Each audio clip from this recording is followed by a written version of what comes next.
Hello and welcome to the CARRINNA Podcast. This is a place where we are celebrating aging through style, beauty, and wellness. And I am your host, Corinne Camara, and I am here to walk you through the path of how we can love ourselves more as we move through various seasons of our lives. Welcome to the first episode. This is the launch of the CARRINNA Podcast, and I am going to share my story on why I became a healer, an acupuncturist, a stylist, and a lifestyle expert. A little tidbits about my story and what this podcast is going to be about in future episodes. Stay tuned. Hi, welcome to the CARRINNA Podcast. My name is Corinne Camara, and I am a multi-hyphenated healer. And my main mission is to help people celebrate everything about who they are as they move through the different stages of aging. So I like to say CARRINNA is a way for us to celebrate aging through style, beauty, and wellness. All the things I love. I've been an acupuncturist for over 12 years. I've been a holistic health practitioner. Hashtag it's been my lifestyle since I was 20. I'm now 42. So it's been 22 years of living a very intentional, healthy lifestyle. I've always been obsessed with style, fashion. And so for me, it's about bringing all the things I love into this one platform to really talk about what does it mean to age gracefully? So I'm going to talk about the pillars of what I feel is important to age gracefully, and also a little bit about who I am and my story and what this podcast is going to be for all of you listeners. First things first, I am building this platform really to connect with you. So if you're someone that is over 40 or anyone of any age and is really concerned about what does it mean to get older and how do you stay youthful, healthy, and stylish and fabulous at all stages of your life, this is the place for you. Okay, so a little bit about me. I mentioned I'm an acupuncturist. I became an acupuncturist when I was in my early 20s or mid 20s, I should say, because I had a health scare. I was working at an acupuncture school after college, trying to figure out, okay, what do I want to do in my life? At that point, I was a vegetarian. I had started doing yoga. I learned a little bit about meditation. I was really just figuring out like how to be healthy in the world. I had always wanted to be someone that was thinking about preventative health. And so I cut out, at that point, at 24 years old, I cut out processed sugar, I cut out meat, I cut out junk food, I barely drank any alcohol. I really wanted to age well starting from a young age. And I was working at the acupuncture school as an office manager, and I had a cyst on my ovary. And the doctor at the time told me that I probably would need surgery. And I have always been freaked out by needles and surgery and all of that. So I decided to try acupuncture as an alternative. And when I did that, even though I was afraid of needles, and it's very ironic that I'm an acupuncturist and I'm afraid of needles. Yes, I understand the irony. People think it's strange, but I'll tell you a little bit about that more in a little bit. So I decided to get acupuncture. And after a few months of consistent care, I took herbs, lifestyle changes, the cyst dissipated, and I was healed. And I was blown away by the magic of acupuncture. But the most important thing for me during that time is that I had really painful menstrual cycles. I mean, excruciatingly painful menstrual cycles. And after acupuncture, my pain level that at the time I would consider a 10, I was taking about 800 milligrams of ibuprofen 3 times a day. After acupuncture, it went down significantly and went down to the point where I maybe needed 200 milligrams, maybe once or twice in the first day or two. But when I say for me, coming down from 800 to 200 was a huge deal. I would miss school sometimes. It was vomiting, headaches. It was very, very extreme.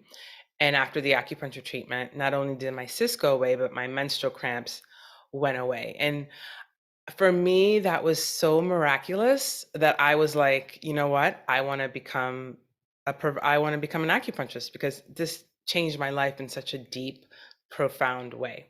And acupuncture school changed my life. I moved to California. I met an amazing group of people. I really found myself through this medicine because it not only helped me heal myself, but I've been able to help thousands of women in their journey of health and healing. I say women because the majority of my clients are women because I specialize in women's health. Because of my own story with my menstrual cycle, it's been a big part of my practice. So helping women get pregnant, stay pregnant, menstrual issues, painful menses, those are the things that I've worked on the most. And also facial rejuvenation, which is now something I really incorporate in my practice because that is also part of preventative care, is taking care of our skin, bringing more energy to the face, and also helps reduce fine lines and wrinkles, which segues really perfectly into graceful aging. And so everything I've done in my life has been about preserving my health as much as I can, and also being in a place where I can enjoy getting older because there's so many amazing things about getting older. One of the sad things about getting older is having our body break down. So being able to do things like eat a certain way, exercise, mindset, movement, these are all things to preserve the health of our body so we can live a fruitful, amazing, abundant life. So that's the health bit for me, why I was inspired to become an acupuncturist.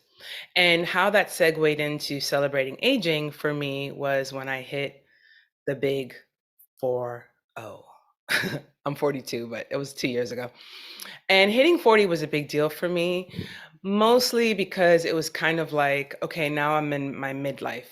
Like I'm no longer a kid. I'm no longer in my 20s trying to figure stuff out. I passed my 30s and now I'm in my 40s.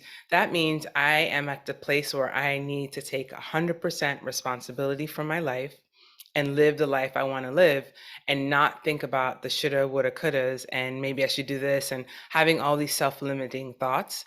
At this point, they're so not helpful for my overall growth that I was like, okay, I need to shift what it means for me to age. And also, I was kind of annoyed getting older because I would try to go shopping and I'd try to do certain things. And I'm kind of like, I felt like society isn't really supporting women in their middle age. It's like when you're old, there's things for you in terms of society, buying, going online that seems supported. And of course, the youth, like it's all about being young and youthful and all of that. But middle-aged women, I feel like there's this huge gap where a lot of things are not talked about, like perimenopause and menopause and our body changes and what we need in terms of like clothing and style. I feel like it kind of falls flat when we hit this middle age space. So this is really my focus, is bringing attention, love, and lots of support for middle-aged women, because I feel like we have specific needs that are not really being openly discussed that this channel and this podcast is really going to address, because I think it's important for us to celebrate all ages in our life. And middle age is this transitional space where we're almost done with our childbearing years. I mean, some women are giving birth in their 40s and maybe even up to their early 50s. But for the most part, most of us are kind of veering away from the childbearing years into a different space and time in our body and life. And what does that mean? How do we navigate living in the world where we're no longer responsible for reproducing and we are no longer seen as like the youthful, sexy woman that society often puts on women? We're now becoming mature women and we're not the elder yet. Some of us are not yet. We're in this middle space. And also aging in 2023 is totally different than aging in the 80s and the 90s. There's so much more technology and health and wellness. Like we're totally different. Like it blew my mind that the Golden Girls, Blanche was 52. That's crazy. That's totally crazy that she was 52. When I watched that show, she seemed like a old lady. I literally thought she was in her 70s and she was only in her 50s. So that goes to show you how much we've changed in terms of our own perception of what it means to age. And how do we age in a way that's authentic and compassionate and loving, and not necessarily what Hollywood has portrayed as a way to age, with all the fillers and the Botox and all this stuff. Nothing wrong with any of those things if you choose to do them, but are you doing them from a place of love and compassion for yourself, or are you doing it because you feel like society is forcing you to do that? So those are things to think about. But, everyone has free will to do whatever they would like with their body.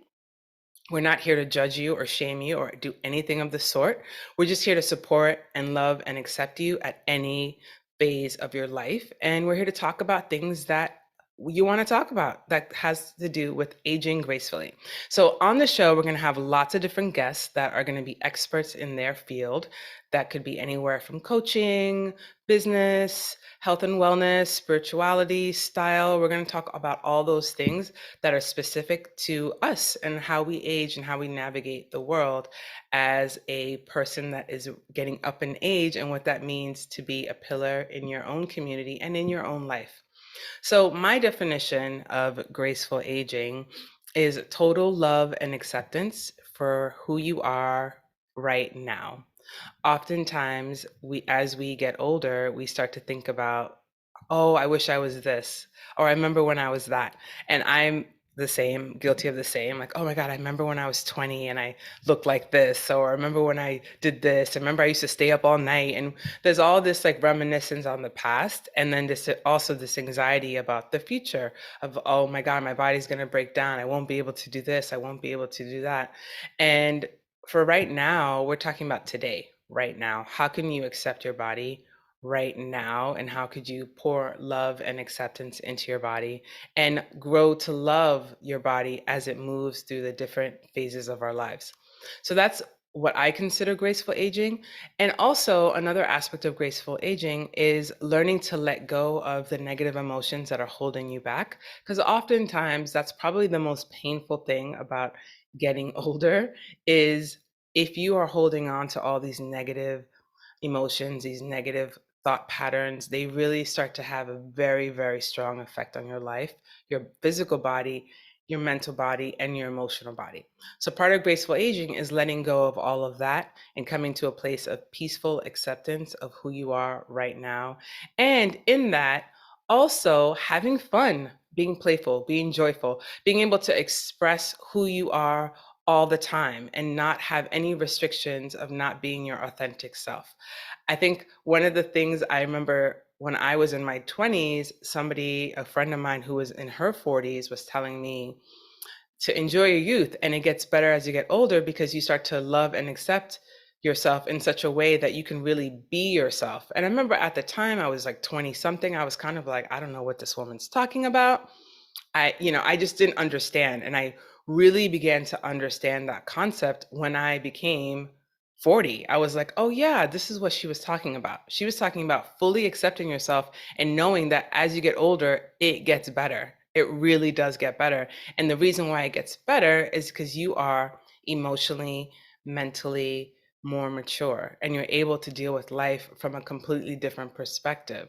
And also, if you have been doing the internal work, you're able to look at things from a way more loving, compassionate, mature stance, which ultimately gives you more peace inside your body and makes you realize, oh, I could live a certain type of life that's more peaceful and loving because of your own internal shift. When you're young, it's really hard to navigate, and you're kind of in the mix. You're just looking at on the outside to make you feel better on the inside. Not everybody, but a lot of people are kind of comparing. We all have this comparison. I mean, when we're young, it's just hard to navigate like who you are in this big vast world. What are your peers doing? And I think it's even harder for the youth nowadays with social media. I was born in the 80s, so my teenage 20s was in the 1990s and early 2000s. Social media wasn't a big thing, thank God. But for these young kids, it is a big deal for them. And so how do you navigate who you are in this vast world of comparison. And the only way to do that is to go within. And the same thing with getting older. I think we all look at our peers and compare ourselves to others and say, oh my God, look at her face. She looks so young. I look so old. Oh my God, I've gained all this weight after all my babies. There's all this negative pushback. And that's really what we want to start to shift. That's how you can love yourself at any stage of your life and really be acceptance of who you are and knowing that you're amazing and you're beautiful at any age. You can do anything you want at any age. If you have the desire and the love to do so, then go ahead and do it. And know that whatever you're bringing to the world, there are people that are excited about it. So that is what this podcast is really going to be talking about, is my own stories and experiences and thoughts about graceful aging and what that means, and also bringing in guests to share theirs. And I am really excited to put this out in the world and really create this movement around middle-aged women and us rising to who we are meant to be.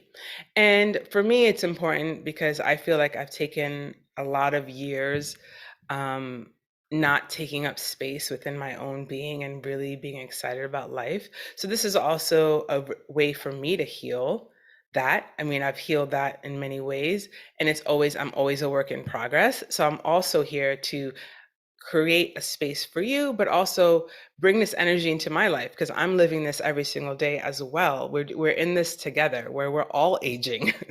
We're all aging, and how can we navigate and love ourselves through this process? So I'm here to guide you. I'm here to help you and show you different ideas and perspectives, and also know that I am also doing the work myself. So this is all about healing and having a different conversation around aging and loving yourself and being an amazing, kind, compassionate human in the world. And I'm so excited for you to be here. Thank you so much for listening, and stay tuned for new episodes. Thank you so much for listening. Please make sure that you subscribe and look out for new episodes on Tuesdays. You can also watch the podcast on YouTube. I am sending you lots of love, and remember to always be your beloved self.